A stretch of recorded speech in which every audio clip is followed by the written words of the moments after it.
पहाड़ों के बीच बसे एक मठ में मास्टर ली नाम का एक भिक्षु रहता था।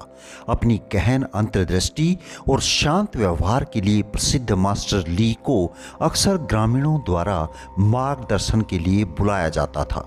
हालांकि जो चीज भिक्षु को अलग बनाती थी वह थी उनके कम से कम शब्दों में सवालों के जवाब व्यक्त करने की क्षमता। एक दिन जिन नाम का एक युवा साधक मठ में आया जो मास्टर ली से सीखने के लिए उत्सुक था। वह महत्वाकांक्षी था और सवालों से भरा हुआ था। उसका मानना था कि ज्ञान अंतहीन संवाद के जरिए प्राप्त किया जा सकता है। जैसे ही मास्टर ली ध्यान से उठे, जिन ने सवालों की बौछार कर दी। मास्टर ली ने जिन को घंटे भर धैर्यपूर्वक सुना। आखिरकार जिन ने सांस लेने के लिए रुककर जवाब लेने के लिए मास्टर ली की ओर उम्मीद भरी निगाहों से देखा। तुरंत जवाब देने की बजाय मास्टर ली ने युवक को इशारा किया कि वह उनके पीछे आए। वे मठ के चारों ओर हरे भरे बगीचों से होते हुए तब तक चले जब तक वे कमल के फूलों से भरे एक छोटे से तालाब तक नहीं पहुंच गए। मास्टर ने शांत पानी की ओर इशारा किया और जिन से उसे ध्यान से देखने के लिए कहा। तुम क्या देख रहे हो? मास्टर ने सवाल किया। जिन ने उत्साहपूर्ण उत्तर दिया, मुझे कमल दिखाई दे रहे हैं। भिक्षु ने कहा, गहराई से देखो। जिन ने कहा, मुझे मछलियां तैरती हुई दिख रही हैं। अब भिक्षु ने कंकड़ तालाब में फेंकते हुए कहा कि अब क्या देख रहे हो? अब तो पानी में हलचल और सिर्फ लहरें दिखाई दे रही हैं। मास्टर ली उस युवक की ओर मुड़ा और कहा कि इस तालाब की तरह ही तुम्हारा मन भी बहुत सारे शब्दों और विचारों से विचलित हो जाता है। जब तुम बहुत ज़्यादा बोलते हो और बिना सोचे समझे जवाब खोजते हो तो तुम ऐसी लहरें पैदा करते हो जो तुम्हारी समझ को धुंधला कर देती हैं। जिन ने इस उदाहरण पर विचार किया लेकिन आश्वस्त नहीं हो पाया। उसने कहा कि यदि मैं लोगों से ढेर सारी बातें नहीं करूँगा और सवाल नहीं पूछूंगा तो मैं सीखूंगा कैसे?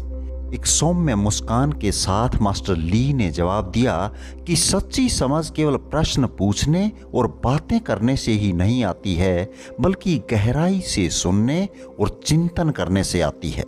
रॉबर्ट ग्रीन के द्वारा लिखी गई book the 48 laws of power का चौथा नियम हमें हमेशा ज़रूरत से कम बोलने की सलाह देता है। जब आप लोगों को शब्दों से प्रभावित करने की कोशिश कर रहे होते हैं तो जितना ज़्यादा बोलेंगे उतने ही ऑर्डिनरी, कॉमन यानी कि आम व्यक्ति प्रतीत होंगे। प्रभावशाली लोग बहुत कम बोलते हैं, कभी कभी बोलते हैं ताकि लोगों में उनके प्रति सम्मान और भय बना रहे। और यही बात हर जगह लागू होती है। जीवन के ज़्यादातर क्षेत्रों में आप जितने कम बोलेंगे उतने ही गहरे और रहस्यमयी नजर आएंगे। इस नियम का एक उल्लेखनीय उदाहरण फ्रांस के राजा लुई 14 हैं, जिन्होंने 1643 से 1715 तक शासन किया। जब उनके सलाहकार उनके सामने मुद्दों पर बहस करते थे तो वे चुपचाप सुनते रहते थे, जिससे उनकी राय और निर्णयों के बारे में अनिश्चितता का माहौल बनता था। दोनों पक्षों को सुनने के बाद वे केवल इतना ही कहते थे, मैं देखूंगा। इस दृष्टिकोण से उनके आसपास रहने वाले सभी मंत्रीगण चिंतित रहते थे। उन्हें हमेशा ये डर बना रहता था कि सन किंग किस मुद्दे पर कैसी प्रतिक्रिया देंगे।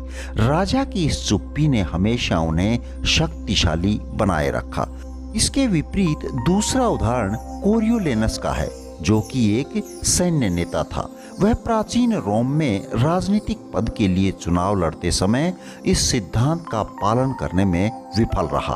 उसने एक सार्वजनिक भाषण के दौरान अपनी उपलब्धियों के बारे में बड़ी बड़ी बातें की, जिसकी वजह से लोग उससे खफा हो गए और चुनाव में उसे मुंह की खानी पड़ी।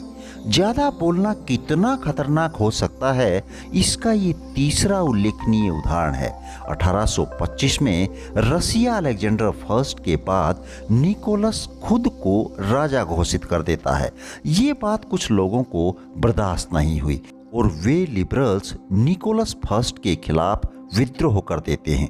निकोलस उस विद्रोह को पूरी तरह से तबाह करते हुए विद्रोहियों के एक बड़े नेता कॉन्डर टी रायली को फांसी की सजा सुना देता है।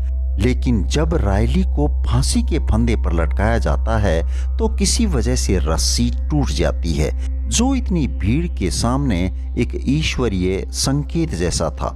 गले से फंदे की रस्सी को निकालते हुए रायली कहता है कि देखा आप लोगों ने, रशिया में कोई भी काम ठीक ढंग से नहीं होता है, यहाँ तक कि रस्सियाँ बनाने का काम भी नहीं। टूटे हुए फंदे की खबर लेकर एक मैसेंजर निकोलस फर्स्ट के पास जाता है। उस वक्त आमतौर पर दोबारा फांसी नहीं दी जाती थी और निकोलस रायली के लिए माफीनामा लिखने लग जाता है। इसी बीच वह मैसेंजर से पूछता है कि क्या रायली ने फंदा टूटने के बाद कुछ कहा। इसके बाद मैसेंजर निकोलस को पूरी घटना की जानकारी देता है, साथ ही ये भी बताता है कि फंदे की रस्सी टूटने के बाद किस तरह से रायली ने रशिया का मजाक बनाया। ये बात सुनकर निकोलस माफीनामे को रोक देता है और कहता है कि यदि ये बात है तो चलो रायली को बताते हैं कि ठीक ढंग से काम कैसे किया जाता है। और अगले ही दिन रायली को फिर से फांसी पर चढ़ा दिया जाता है। फर्क बस इतना था कि इस बार रस्सी नहीं टूटी और रायली को अपने बेवजह इस्तेमाल किए गए शब्दों की कीमत जान गंवा कर अदा करनी पड़ी। इसी तरह से दुनिया में अनगिनत उदाहरण भरे पड़े हैं जिसमें ज्यादा बोलने पर बहुत बड़ा नुकसान हुआ है। इन उदाहरणों से हमें पता चलता है कि यदि एक बार शब्द मुंह से निकल गए तो उन्हें वापस नहीं लाया जा सकता। दोस्तों, सत्ता के खेल में तो दिखावा ही सब कुछ है। जब आप हमेशा जरूरत से कम बोलते हैं तो आप शक्तिशाली, भयभीत करने वाले और रहस्यमयी लगते हैं।